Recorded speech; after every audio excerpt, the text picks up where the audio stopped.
ओम नमो भगवते वासुदेवाय नमः।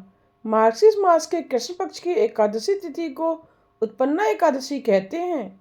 कथा सुनने और पढ़ने का बहुत महत्व है। व्रत कथा पाठ करने से सभी मनोकामनाएं पूर्ण होती हैं। उत्पन्ना एकादशी के दिन विष्णु भगवान ने राक्षस मुर्सरा को मारा था। इसी दिन एकादशी माता की उत्पत्ति हुई थी, जिस वजह से इस एकादशी को उत्पन्ना एकादशी कहा जाता है। जो श्रद्धालु एकादशी का व्रत शुरू करना चाहते हैं, उन्हें उत्पन्ना एकादशी से ही इसकी शुरुआत करनी चाहिए। इस व्रत को करने से अश्वमेध यज्ञ का पुण्य फल मिलता है। इस साल 26 नवंबर को उत्पन्ना एकादशी है। इस दिन प्रातःकाल स्नान करके ब्रह्म मुहूर्त में भगवान कृष्ण का पूजन किया जाता है। इसके बाद विष्णु जी एवं एकादशी माता की आराधना करनी चाहिए। दीपदान और अन्नदान किया जाता है। इस दिन कई लोग निर्जला उपवास रखते हैं। आइए अब सुनते हैं उत्पन्ना एकादशी व्रत कथा। सतयुग में मुर नाम का दैत्य उत्पन्न हुआ। वह बड़ा बलवान और भयानक था। उस प्रचंड दैत्य ने इंद्र, आदित्य, वसु, वायु, अग्नि आदि सभी देवताओं को पराजित करके भगा दिया। तब इंद्र सहित सभी देवताओं ने भयभीत होकर भगवान शिव से सारा वृतांत कहा और बोले, हे कैलाशपति, मुर दैत्य से भयभीत होकर सब देवता मृत्यु लोक में फिर रहे हैं। तब भगवान शिव ने कहा, हे देवताओं, तीनों लोकों के स्वामी, भक्तों के दुखों का नाश करने वाले भगवान विष्णु की शरण में जाओ। वे ही तुम्हारे दुखों को दूर कर सकते हैं। शिव जी के ऐसे वचन सुनकर सभी देवता क्षीर सागर में पहुंचे और कहा कि हे मधुसूदन, आप हमारी रक्षा करें।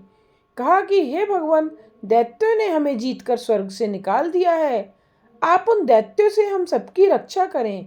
इंद्र के ऐसे वचन सुनकर भगवान विष्णु कहने लगे कि हे इंद्र, ऐसे मायावी दैत्य कौन है जिसने सब देवताओं को जीत लिया है? उसका नाम क्या है? उसमें कितना बल है और किसके आश्रय में है तथा उसका स्थान कहाँ है? यह सब मुझसे कहो। यह सुनकर इंद्र बोले, भगवान, प्राचीन समय में एक नाड़ी जंग नामक राक्षस था। उसके महापराक्रमी और लोक विख्यात मुर नाम का एक पुत्र हुआ। उसकी चंद्रावती नाम की नगरी है। उसी ने सब देवताओं को स्वर्ग से निकालकर वहां अपना अधिकार जमा लिया है। उसने इंद्र, अग्नि, वरुण, यम, वायु, ईश, चंद्रमा, नैतृ आदि सबके स्थान पर अधिकार कर लिया है। सूर्य बनकर स्वयं ही प्रकाश करता है, स्वयं ही मेघ बन बैठा है और सबसे अजेय है। हे असुर निकंदन, उस दुष्ट को मारकर देवताओं को अजय बनाइए। यह वचन सुनकर भगवान ने कहा, हे देवताओं, मैं शीघ्र ही उसका संहार करूंगा। तुम चंद्रावती नगरी जाओ। इस प्रकार कहकर भगवान सहित सभी देवताओं ने चंद्रावती नगरी की ओर प्रस्थान किया। उस समय दैत्य मुर सेना सहित युद्ध भूमि में गरज रहा था। जब स्वयं भगवान रणभूमि में आए तो दैत्य उन पर भी अस्त्र शस्त्र आयुध लेकर दौड़े। तो विष्णु ने इन्हें सर्प के समान अपने बाणों से बींध डाला। बहुत से दैत्य मारे गए, केवल मुर बचा रहा। वह अविचल भाव से भगवान के साथ युद्ध करता रहा।